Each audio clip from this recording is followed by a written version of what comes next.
Yeah, we back. Now, this morning, for whatever reason, I woke up and I was in a mood to venerate the ancestors. You know, around this time of the year, especially January 1st, my energy becomes very ancestral. I'll be venerating the ancestors around this time. So today I feel like putting out a video giving honor, thanks, and praise to the honorable men and women that came before us. Now today I'm going to be talking about a topic that I love talking about because it's always been a source of inspiration for me. And I'm going to ask the question, and we're going to dive in deep into the subject. How did black men build the Citadel and the Royal Palace of Sans-Souci? Now in today's video, the star of the show, the key figure, the focal point, the man of the hour is going to be none other than General King Henri Christophe, the architect and the genius behind the construction of these legendary monuments. But before we jump into the construction and the architecture, let's lay the foundation for the story. Not wasting no time, let's jump right into it. On the 24th of October, 1801, French General Charles Leclerc sailed from France to the French colony of Saint-Domingue. He is commander-in-chief of France's largest expeditionary army ever, with 20,000 European troops who are called the elite of the French army. General Rochambeau is named second in command. Napoleon Bonaparte gives Leclerc very specific instructions on the stages of the expedition, which he expects will take about 3 months. The second stage includes waging war against the rebel army generals to break the masses' morale and leave them leaderless. The third stage includes disarming all the blacks and mulattoes and force them back onto the plantations to reinstate slavery.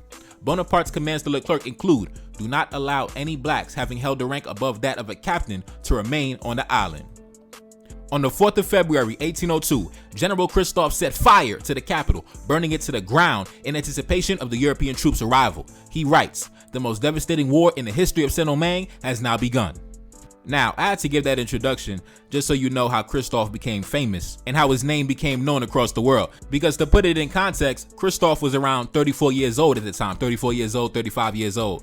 So the French sent the largest expedition in history, and here comes this young black man in his early 30s. He done burned the whole capital to the ground because they expected him to surrender. Napoleon Bonaparte thought the war was going to be over in about 3 months, 90 days. They expected him to surrender. He refused to surrender. And instead of handing over the keys to the city, he decided to burn the city to the ground. And that's how Christophe's name began buzzing through the world, all over the newspapers in Europe. Now, fast forward to January 1st, 1804. Obviously, Haiti declares independence. The French, they get sent packing. Around that same exact time, Christophe begins constructing his legendary monuments. And as you can see, take a look up on the screen. These are some of the earliest portraits, pictures, paintings, whatever you want to call it, of his royal palace that was set in the northern section of the country. Many of these paintings are over 200 years old. That's why, as you can see, the palace looks more intact, because these images were documented by Europeans and other foreigners who came to the country and documented what they saw. And at the height of its power, many foreigners who visited Christophe's domain drew comparisons of the palace to the Palace of Versailles in France. Now, not wasting no time, take a look up on the screen. Under his reign, the palace was the site of opulent feasts and dances. It had immense gardens, artificial springs, and a system of waterworks. The site was formerly the area where Christophe worked the fields for the French. Now, keep in mind, Christophe had gained his freedom as a young man, as a teenager. So by the time the revolution came around, he was already in his 20s. He had already tasted freedom for a little bit, so he was not enslaved for a very long time. He was only a slave up until about his teenage years. So yeah, let's continue. Christophe had a passion for monuments, and he built a number of sumptuous palaces, of which his favorite was Sans-Souci. From its windows, he could see the ocean far in the distance and the wide expanse of the Plaine du Nord, lying nestled among the mountains 12 miles inland from Cap Haitien, which was renamed Cap Henri. And rising 4 stories above a majestic staircase, it dominated the whole countryside. Emphasis was placed on spaciousness and grandeur, both in the large apartments within and in the stately gardens surrounding the palace. Here, indeed, was the proper setting for the levees and the state affairs which Christophe demanded of his people, and it became the center of life inside the kingdom. The residents accommodated the king, his family, Queen Marie-Louise, and their children, along with their royal staff of advisors. It was the most important of 9 palaces commissioned by the king. Close to the palace is the renowned mountaintop fortress, the Citadel, built under a decree by Christophe to repel a feared French invasion that never occurred. It is reached by continuing on the trail behind the palace. Crippled by a stroke on the 15th of August 1820, Christophe committed suicide by shooting himself with a silver bullet on the grounds of the palace on the 8th of October 1820. In 1816, the Englishman Richard Evans, to whom we owe the best-known portrait of Christophe, established an academy for drawing and painting at Sans-Souci, which was directed by a Haitian artist named Charles. Several other schools of this kind remained active during Christophe's reign in the north. From Santo Domingo, he brought in Francisco Velázquez, a self-sought artist who in the eastern part of the island is usually quoted as the first Dominican painter, although I've never found him mentioned in accounts of Haitian culture and art. Velázquez apparently decorated Christophe's palace with scenes from Greek mythology in which the characters were represented as blacks. I'm telling you, man, one thing I regret is not being alive in the early 1800s during the Kingdom of Haiti to see Christophe's palace in the flesh. And let's continue. From Dessalines, Christophe inherited a plan of defense for the island against French aggression. He too intended to offer no resistance along the coast, to burn the towns as they were abandoned, and to meet the armies of the invaders deep in the mountains of the island. Under Dessalines, he had begun the construction of a great fortress atop Le Pic de Fillier, a mountain rising to a height of 3,000 feet, and he made the completion of the citadel his greatest ambition. The fortress walls rise 130 feet from the mountaintop, and the entire complex, including cannonball stocks but excluding the surrounding grounds, covers an area of 10,000 square meters, aka 110,000 square feet. Workers laid the large foundation stones of the fortress directly into the stones of the mountaintop. Slowly, a great citadel, known in Christophe's time as the Citadelle Henri, rose to meet the sky. It is today, despite the action of time and neglect, a wondrous thing to behold. As the traveler exploring the islands tours up the mountain, he can see nothing except the thick, overhanging jungle. But as he reaches the top of the trail, all at once, the mighty fortress, breathtaking and awesome in its sheer immensity, bursts into view. Pointing north, it rises in solemn strength to a height of 130 feet. In outline, it resembles the hull of a ship, with the massive prow that seems to grow out of the mountain on which it rests. Inside, the citadel is a maze of passages and galleries. Deep down below are the murky dungeons where Christophe incarcerated those who dared to defy him. There are supply rooms filled with gunpowder. In the midst of the courtyard stands a little rectangular building, the tomb of Christophe. To one side are the apartments of the king, to the other the military barracks, capable, it is said, of housing 10,000 soldiers. Within their embrasures, the cannon lie useless on the rotten wooden carriages, while all around are piles of cannonballs. There are vast cisterns, built to store the rainwater for use in case of a siege. The walls of the fortress are from 20 to 30 feet thick. Listen, it was not a game, brother. It was not a game. Let's continue. Now, due to the fact that during Christophe's reign, when Christophe was alive, the French never sent a single military expedition against Christophe. Now, I told you, I gave you that story the other day when the French had sent spies back in the year 1814, and the French spy, he got arrested and he was killed and he died inside the citadel. But besides that, when Christophe was alive, the French never sent a single expedition, right? They never sent a single warship or nothing. So the citadel was never used for military action. So the citadel was used to store, crops, products for sale, like the sugar, the coffee, things like that. It was also used as somewhat of a bank, the treasury, because Christophe kept all of his gold locked away up in the citadel. It was also used as a prison. Like I told you, when the French spy was arrested, he was in prison, but also many of the criminals inside the country, the thieves and the robbers and the ne'er-do-wells and the delinquents and the vagabonds, they also got, sent away up in the citadel, locked away. So, the citadel was never used for military action. It was a storehouse. It was a palace because Christophe had his own living quarters inside the citadel. His family had living quarters inside the citadel. What else? It was a prison.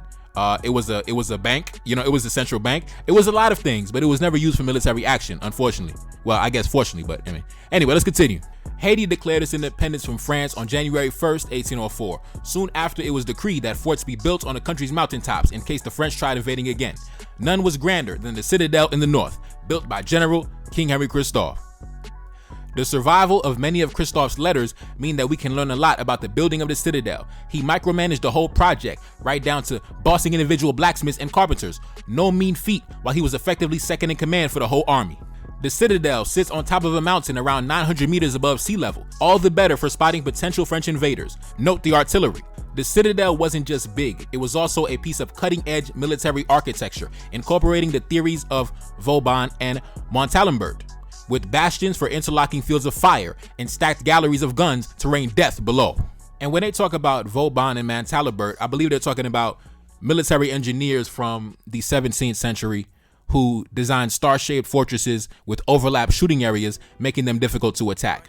Multi-layer walls, so if attackers broke through one wall, they have to face another one, things like that. That's what they mean by Christophe employed the theories of Vauban and Montalembert. Now, let's continue. The architecture was so advanced and the construction was so good that plenty of racist foreign observers later concluded that it has been built by the French. No nation of free slaves could ever conceive such a building. Now, I don't know why they think that, because when you look to our family in Africa, you can tell we brought all this knowledge, ingenuity, and all this genius with us from the mother continent. For example, when you take a look at the palace of the king of the Kingdom of Congo, right? His palace was enclosed with walled pathways, courtyards, gardens, palisades, about 1.5 miles long in extent.